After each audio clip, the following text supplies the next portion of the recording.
Man, oh man, what a week of NFL action we just witnessed. I mean, holy moly. Holy moly. Yes, What sir. is up, everybody? Welcome back. Welcome back to another edition of The Good, the Bad, the Ugly. You know what time it is. It was just Super Wildcard Weekend. And man, oh man, did it go down. So we're not going to waste any time. Without further ado, let's start the show.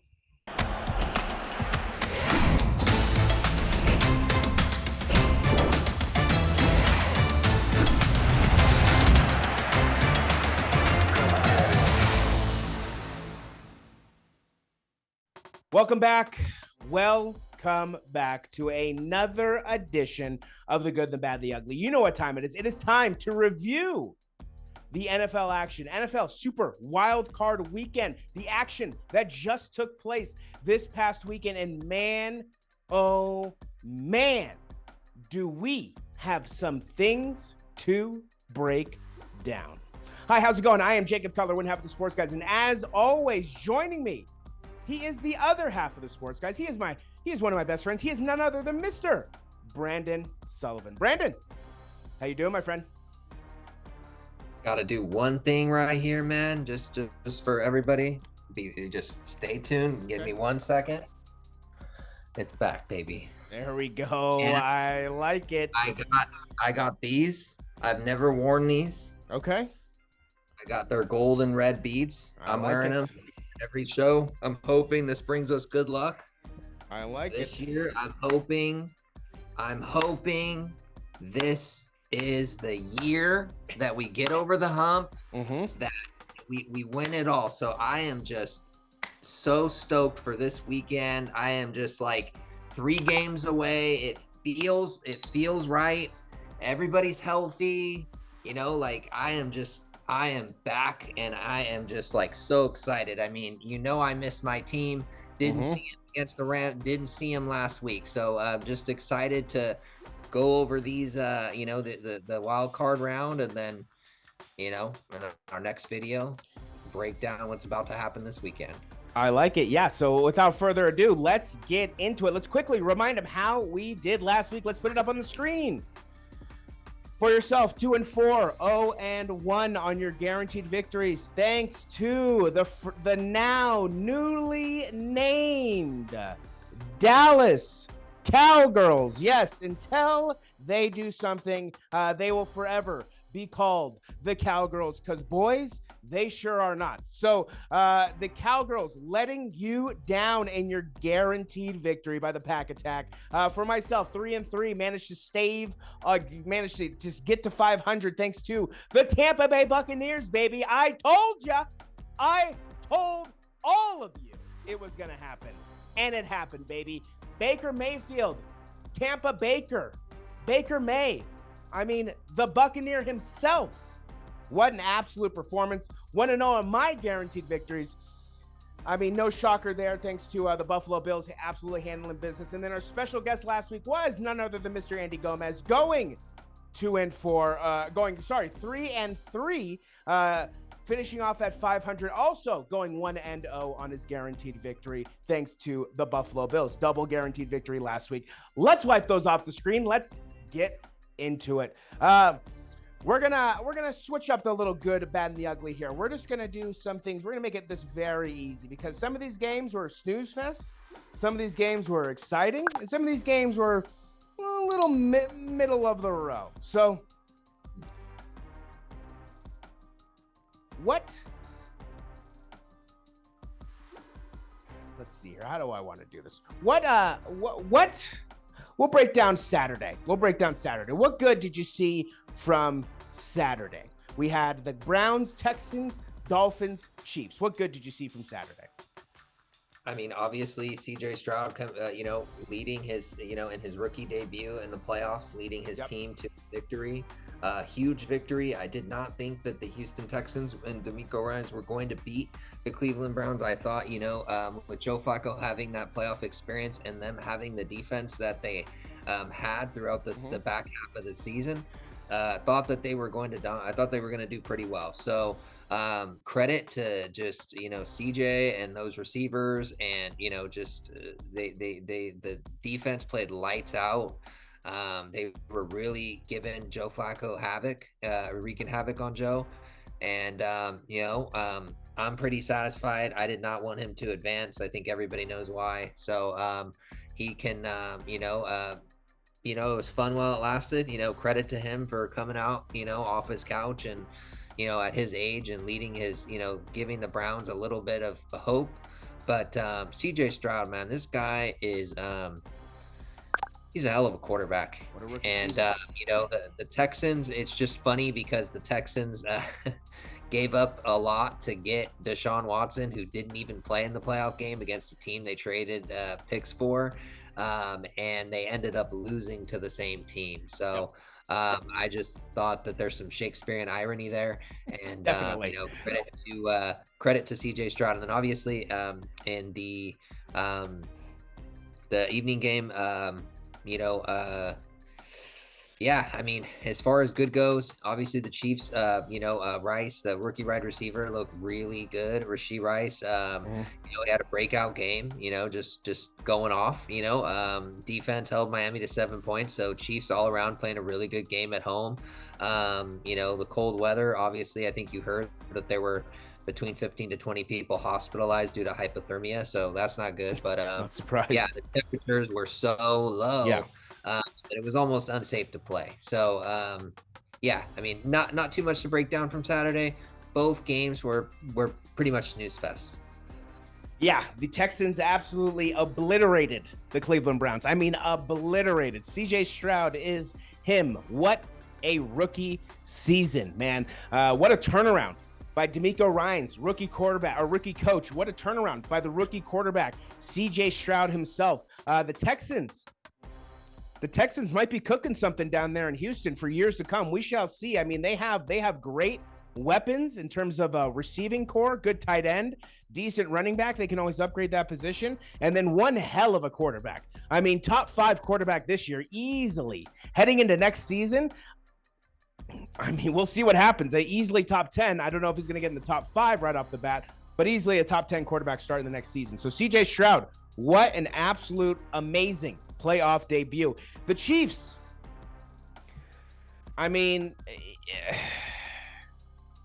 the Chiefs get the job done. Not much more needs to really be said. It was okay. It wasn't a great performance by the Chiefs. It certainly wasn't a great performance by the Dolphins.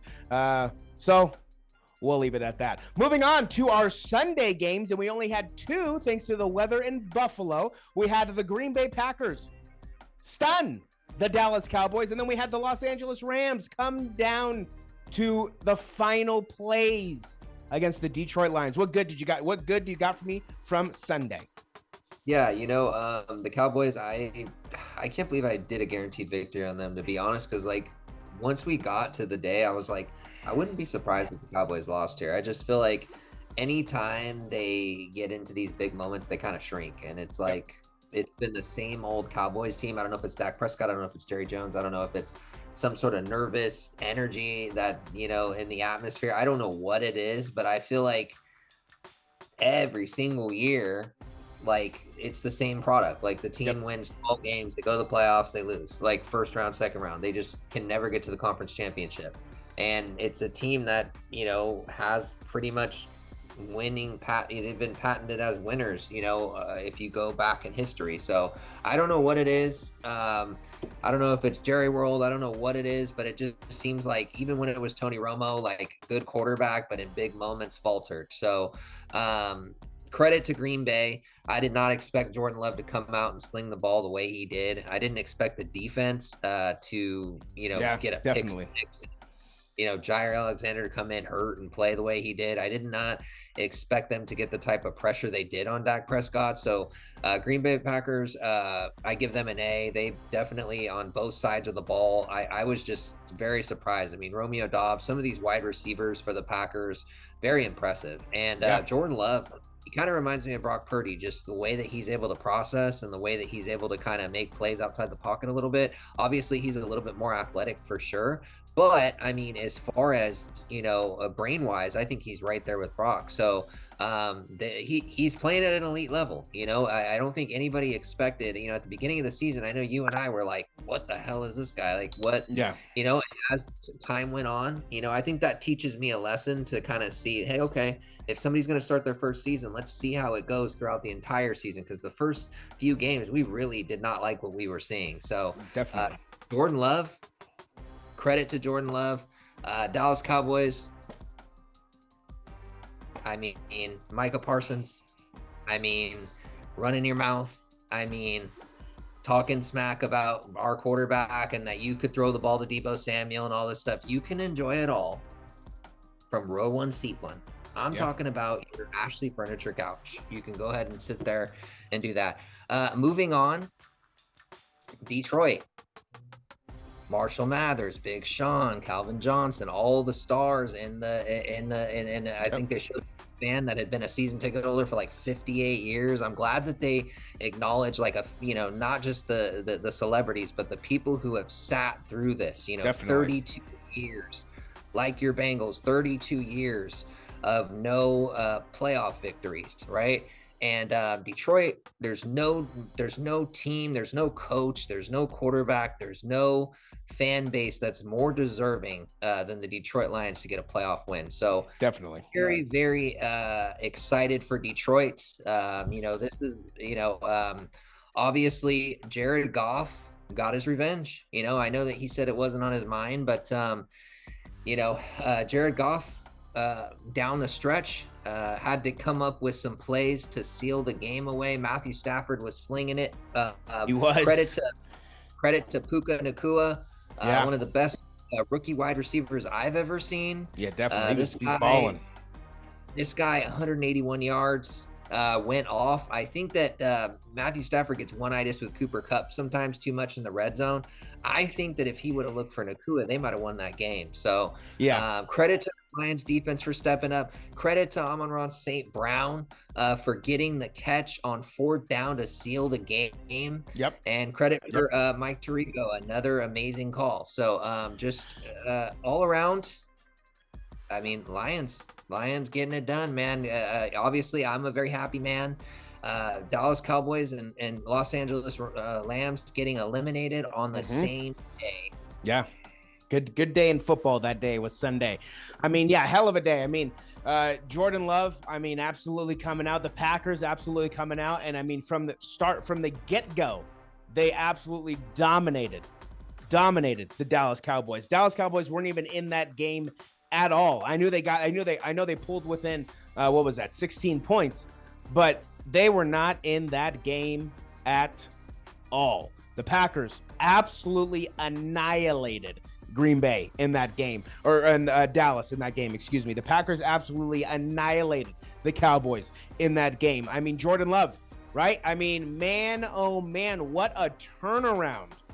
You start slow, you pick up steam, you get rolling. It's not how you start, it's always how you finish. And then the Lions and the Rams lived up to every single ounce of hype, anticipation, all of it.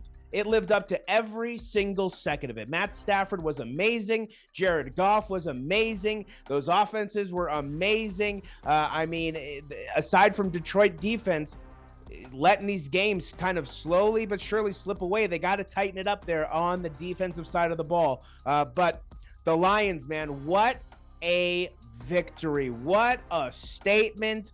Heart, fight, soul, grit, toughness, everything that you could possibly think of. Dan Campbell has completely changed the culture in Detroit. There is not a single shed of doubt that this team is no longer the old Detroit Lion team based on the success that they had last year. Now continuing that success into this year. So the Lions, Jared Goff, the king of Detroit.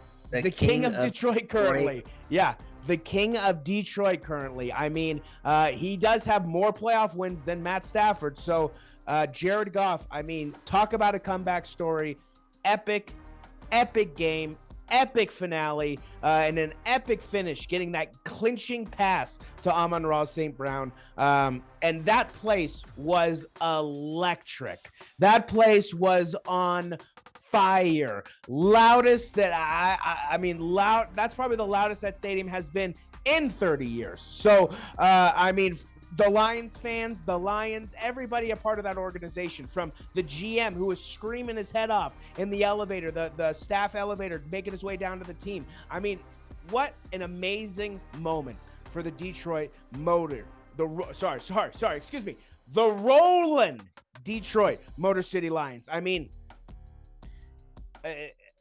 it was phenomenal to see. You couldn't be happier for everybody involved with that team. The heart, the soul, the grit, I keep saying it, the toughness. I mean, just the tenacity to keep fighting, keep coming to work every day, keep showing up, keep playing, and good things will happen. The Lions making waves on Sunday night. And then finally, Monday, I guess, we had two games. We finally had the Pittsburgh Steelers and the Buffalo Bills game, and then we had our finale, the Eagles against the Bucks. What good do you got for me from Monday? The Buffalo game was a little bit shaky, but Josh Allen doing what Josh Allen does. Huge 60-yard run. This guy is just like a human wrecking ball. I mean, this guy's huge, and he can almost run as fast as Mike Vick, it seems. So, Bills, pretty solid game. They kind of let the Stingers, the Squealers linger a little bit there. You called it a little bit. I thought, this game's over, and the Squealers were lingering, towards the end of the game. Yeah. And the Bills were able to close that door. I think I saw DeMar Hamlin out there a little bit. I think they put him out there, so that was kind of cool. I saw him towards the end of the game. It's just cool, just the story last year, just having him out there in a playoff game when they won. That's huge. Yep. I know that you're happy about that. I mean, obviously, Pittsburgh first round exit once again. Very nice. But credit to Mason Rudolph. They were dead in the water, and he came in and won a couple games for them to help them get to the playoffs. So, third string quarterback, Pittsburgh, credit to them. No TJ Watt. I mean, obviously that's a big impact. Obviously he's probably the best edge rusher in the game, next to Nick Bosa and Max Crosby. So, not having him in there was that hurt them a little bit. But, Bills force a. They get the victory. Mm-hmm. They force another game at home, and therefore that sends Patrick Mahomes to his first road game. So that's probably the story of the week. Patrick Mahomes has never played a game on the road. He's played on neutral fields. He's played it on. Now. He's never had to play on the road. It's gonna be that right there. I mean, we thought that. I mean, it's not really. I mean, as a Buffalo Bills fan, I mean, you're excited your team's at home in a playoff game. You've seen it before, but here's the thing: you're not going to get up the way that you're going to get up when it Chiefs. It's going to be a lot more electric in there. So, excited for next week. But credit to Buffalo. Obviously, Tampa Bay, probably my favorite victory of the week. I think everybody's favorite victory. I didn't believe it. Philadelphia, I mean, at this point, you might as well make Big Dom your head coach. What a collapse. You might as well make Big Dom your head coach. Eagles fans throwing popcorn at their coach. I mean, they're just the worst fan base of all time. I mean, let's be real here. I mean, I would never even think to throw shit at my coach. So, just very, they don't comport themselves in a respectful manner. They're very disrespectful. They run their mouths. Deebo Samuel is correct. Bradbury, you're trash. That whole secondary is trash. Garbage. Jason Kelsey, I don't care about you. Glad you're retiring. The Kelsey stuff needs to stop. I mean, sure, you're a freaking center, okay? Let's stop acting like you're the quarterback, okay? Or like you're a tight end, or you're Deebo Samuel, or you're like your brother. No. You're a center, okay? You're a center. So bye, I don't care. It's not a big deal. There's not going to be some sort of coming out party for everybody like that's going to, celebrate you. I mean, I'm just saying, we're talking about a center here. Can I get that off my chest? Yeah. And then obviously not having AJ Brown definitely hurt them, but that's not an excuse. You got lit up 32-9 by Baker Mayfield and the Buccaneers, and they just came out and just punched you in your mouth. And here's my thing. Jalen Hurts, I have been saying it since Jake and I were in Boston. Dude is overrated. $250 million for that. Nick Bosa was correct. He came out and he said, we have put the blueprint out for Jalen Hurts. You make him play quarterback, and that is the way that they will lose. That's pretty bad when you're saying, how do you stop Jalen Hurts? You make him play quarterback. Dude cannot play quarterback. He's one-dimensional. He does not make reads. He panics. He doesn't move very well. Dunzo. So 32-9, Baker Mayfield. Major credit to Baker. Wide receivers are going off. Defense was stout. Devin White and those boys coming out and just making a statement. So that's going to be a really interesting game with that defense going into Detroit. Yeah, I mean, Tampa Bay Buccaneers, Baker Mayfield. I made the argument just to prove a point, but about Baker being in the MVP conversation. I mean, and he goes out there and he sticks a 32 piece on the Philadelphia Eagles and sends them home packing. So I mean, I guess my claims have a little bit of weight to it. Baker Mayfield, man, baller, gamer, coming in on a team-friendly deal, 1-year contract, basically just saying, hey. You're basically our filler guy. We don't really have, we're deeply in debt, thanks to Tom. We don't have the money to go out and sign a grade A quarterback. We need somebody who can get the job done for the lowest price possible. And they went to Ross, and they basically were looking around on the shelves, and they were just like, oh, look at that. That's an NFL quarterback. And they paid the lowest price for him, and he has now led the team to the divisional round of the playoffs. So Baker Mayfield, I mean, what a hell of an 18-month span it has been for Baker Mayfield. Getting cut from the Cleveland Browns, going to the Panthers, getting cut from the Panthers, going to the Los Angeles Rams, getting cut from the Los Angeles Rams. Obviously, we know the situation there in Los Angeles. It wasn't as malicious. But getting cut from the Los Angeles Rams right after that team deal ended up. Then finally, just looking in the offseason, doesn't know what's going to happen, gets picked up by the Tampa Bay Buccaneers and then continues to just ball out. Absolutely ball out. I mean, Baker Mayfield definitely proven all of the haters wrong, all of the doubters wrong. He is an NFL quarterback. He can survive in this league, and he can thrive in this league. So Baker Mayfield doing one hell of a job down there in Tampa Bay. And then the Bills. I mean, Josh Allen, what a run.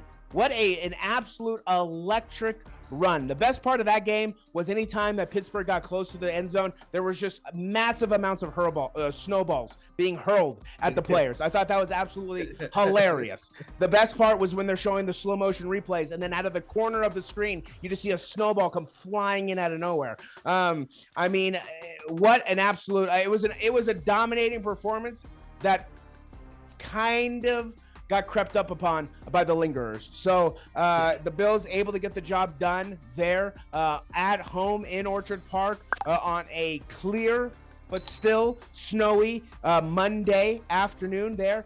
But, I mean, biggest story from the weekend in terms of good, right? Lions getting the job done. CJ Stroud getting the job done.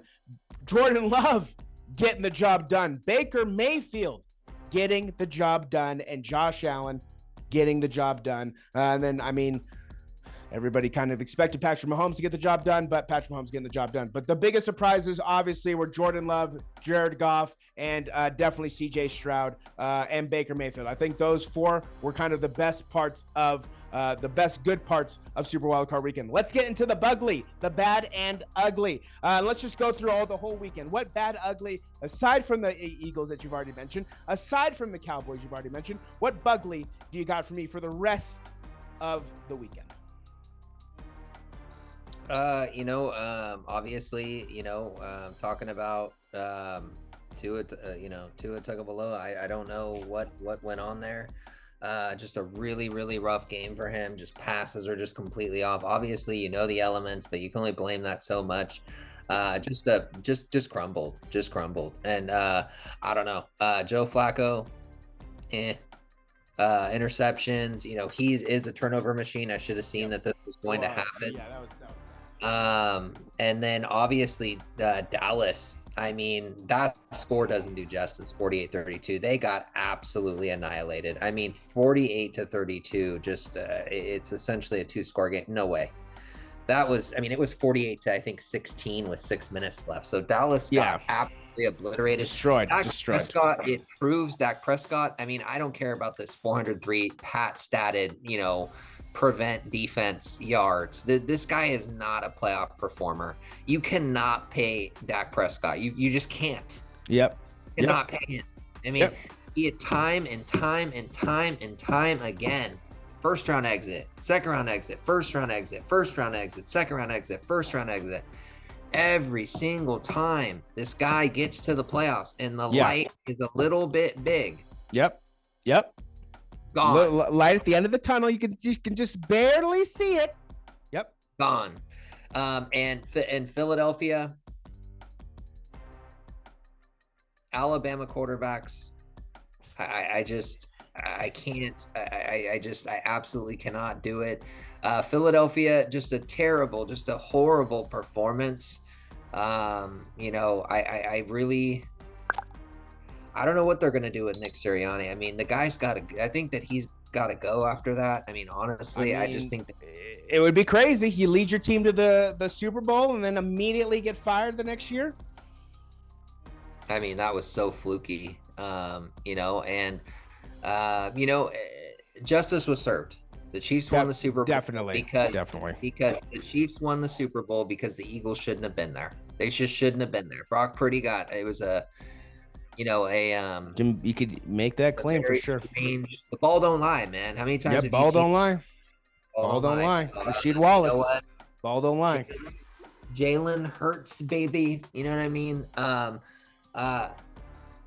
I can't do it.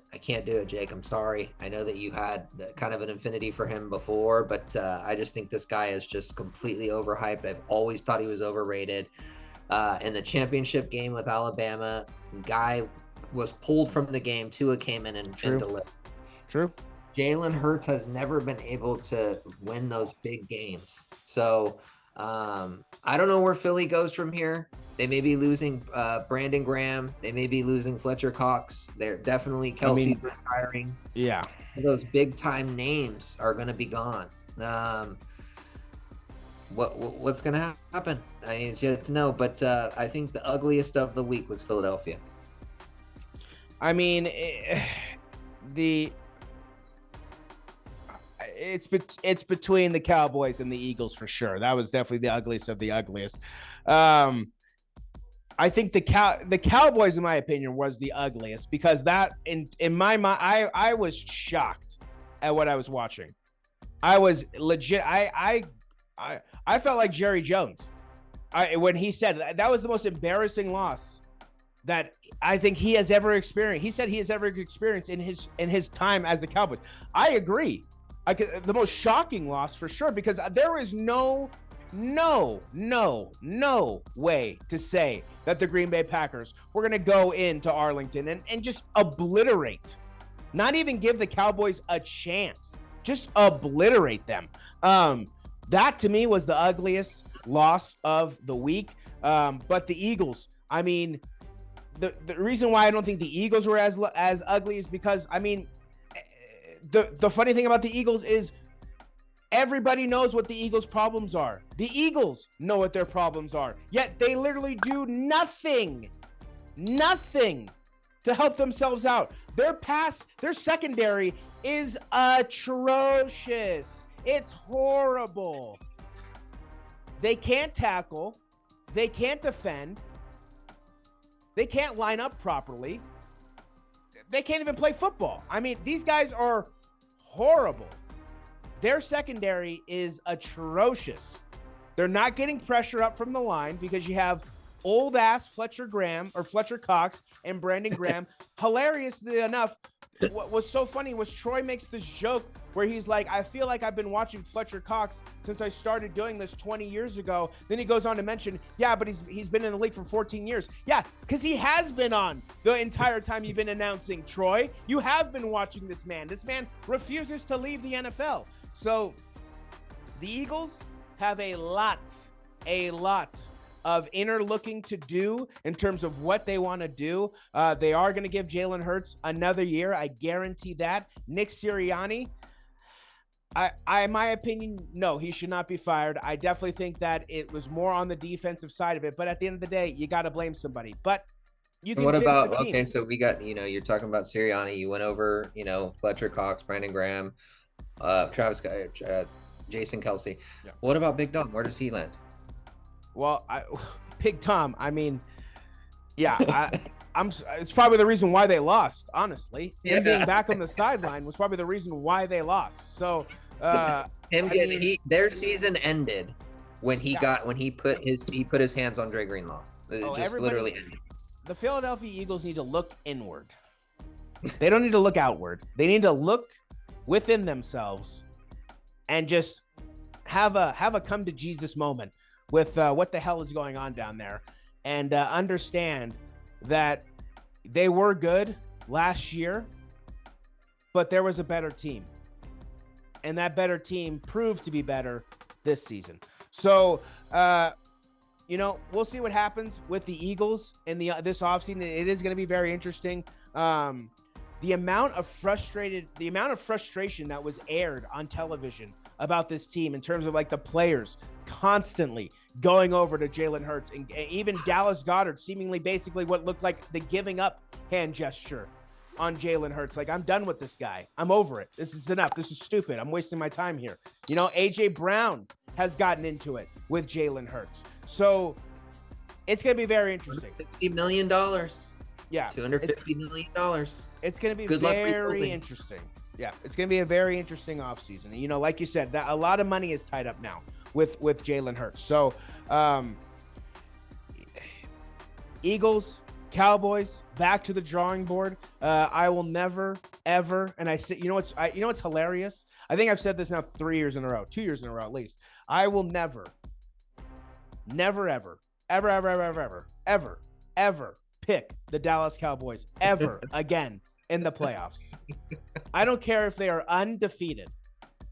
I will never waste a wild card pick on the Dallas Cowboys ever again. You can mark it down. I will never do it again. And I'm telling myself this more so than you out there, because I told myself this last year and I fell into the same trap. Fell into the same trap, just like everybody else did. Fell into the same trap. You could blame Stephen A. Smith and all these guys for hyping them up last minute. And they do it. They get you on the top of Mount Everest just to lay you down on a bed of nails. That's what they do every single year. Yeah. That's what they do. You fell for it, man. So did I. I guarantee victory. The Cowboys are the greatest jesters. The greatest jesters, the court jesters in the history of the world. Because that's all they do. They entertain people because they're clowns. Jake, they're just they are not just clowns. I'm going to get a little bit deeper. The plot thickens. They are paper tigers. Yeah. I mean, the only good thing, the only service that they did to the NFL this year was they stopped the Eagles from winning the NFC East. Stopped them from getting the 2 seed. Even though I probably would have enjoyed Jordan Love destroying the Eagles more than I did watching Baker Mayfield do it. But I'll take what I can get at this point. With that being said, I mean, Super Wildcard Weekend has come and gone.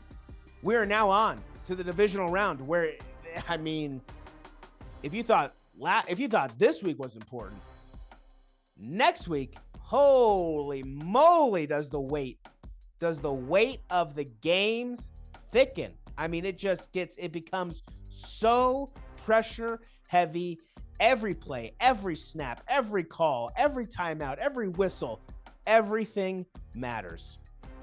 That's going to do it for this edition of The Good, the Bad, the Ugly. We are done with Super Wildcard Weekend. We are on to the divisional round of the NFL playoffs. Brandon, any last words for the people? You know, we trimmed the fat this week. That's what I say, that, for Wild Card Weekend, you're trimming the fat, getting rid of the people that should not even be in the tournament. So like it. We had 6 games this weekend, and I think we can both agree on this. We wanted the same people in every game, pretty much. Yeah. Five of them went our way. The Texans getting rid of, I did not want the Browns in the mix with the Deshaun saga. Yep. Obviously, I wanted the Cowboys out. Green Bay did me that justice. We did us that favor. We both can't stand the Rams for obvious reasons. Yep. They're out. Pittsburgh can't stand them. They're out. Out. And last but not least, the biggest one. The Eagles. Philadelphia. Fly, Eagles, fly. Fry, to their couch. Fry. Yeah.